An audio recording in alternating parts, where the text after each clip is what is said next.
আবারও চলে এসেছি তোমাদের সাথে গল্প করতে, মানে ছুটি রান্না করতে।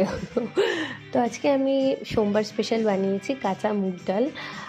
ভাজা মুগ ডালে গ্যাস্ট্রিকের অনেক সমস্যা কম বেশি সকলেরই থাকে আজকের ডেটে, তো তাই কাঁচা মুগ ডাল আমার ভীষণই ভালো লাগে, আর এতে গ্যাসের সম্ভাবনাও কম থাকে বা হয় না বলা চলে। তো এটা আমার নিজস্ব রেসিপি একদমই নয়, নিজস্ব ইনভেনশন একদমই নয়, এটা আমি ইউটিউব থেকেই শিখেছি। তবে আমি হুবহু টাইপ নোটের মতন নকল একদমই করতে পারি না, তো আমি আমার মতন করেছি। যেহেতু আমি ডালটাকে আগে থেকে ভিজিয়ে রাখিনি, তাই জলটাকে একটু ফুটিয়ে নিয়ে ডালটা খুব ভালো করে পরিষ্কার করে জলে দিয়ে দিয়েছি।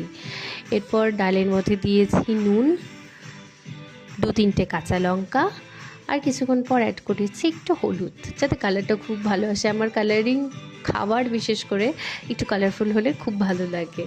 তো ডালটাকে সিদ্ধ হতে দিয়েছি, বেশ কিছুক্ষণ সময় ধরে ডালটা সিদ্ধ হচ্ছে।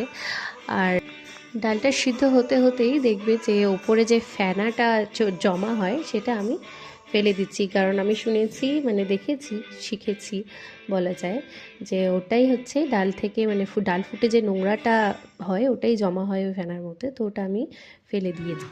তো বেশ খানিকক্ষণ সময় ধরে ডালটা সেদ্ধ হয়েছে, তো ডালটা প্রায় হয়েই এসছে যখন, গ্যাসটা অফ করে দিয়ে আমি ডালটা একটু কাঁটা দিয়ে নাড়িয়ে নিলাম। তোমাদের আমি দেখিয়ে দিয়েছি ডালটা কতটা ভালো সেদ্ধ হয়েছে। এরপর ডালে কাটা দেওয়ার পরে আমি গ্যাসে বসিয়েছি একটা কড়াতে পরিমাণ মতন তেল দিয়ে ফোড়নে যা যা কিছু নিয়েছিলাম সব কিছু অ্যাড করে দিয়েছি। ফোড়নে নিয়েছি আমি গোটা গরম মশলা, রাঁধুনি, সামান্য সর্ষে, কারণ আমি যেহেতু কারি পাতা নিয়েছি, দেখতেই পেয়েছো তোমরা, কারি পাতার সাথে সর্ষে কম্বিনেশন খুব ভালো যায়। এছাড়াও নিয়েছি শুকনো লঙ্কা, তেজপাতা, কাঁচা লঙ্কা কুচি, আদা কুচি, এসব খুবই অল্প, খুব সামান্য পরিমাণে নিয়েছি। তো সেগুলো সব তেলে দিয়ে সামান্য নেড়ে চেড়ে সেদ্ধ করা ডালটা আমি কড়াতে দিয়ে দিলাম। তারপর বেশ খানিকক্ষণ নেড়ে চেড়ে অ্যাড করলাম কিছু গুঁড়ো মশলা, তাতে আছে ধনে গুঁড়ো, জিরে গুঁড়ো, সামান্য লাল লঙ্কার গুঁড়ো, হলুদ, লবণ, সামান্য চিনি, আর আছে একটু গরম মশলা। এই সবগুলো আমি একবারে দিয়ে ডালটাকে ভালো করে, তো ডালে আমার সব কিছু দেওয়া হয়ে গেছে। এরপর ডালটা খুব ভালো করে ফুটে এসেছে প্রায়।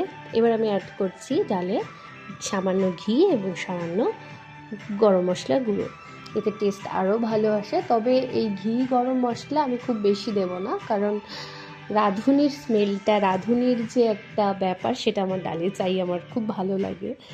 তো এগুলো দিয়েই আরেকটু নেড়ে চেড়ে 5 মিনিট ফুটিয়ে ডালটা নামিয়ে নিই। আমার আজকের সোমবারের মানডে স্পেশাল ভেজ মুগ ডাল বা ভেজ কাঁচা মুগ ডাল রেডি। তো আমার আজকের ভিডিও যদি তোমাদের ভালো লেগে থাকে, লাইক করবে, কমেন্ট করে আমাকে জানাবে কারা কারা আমার মতন সেম রেসিপি আজকে ট্রাই করেছো বাড়িতে। আর অবশ্যই আমার চ্যানেলটিকে সাবস্ক্রাইব করে রাখবে। টাটা।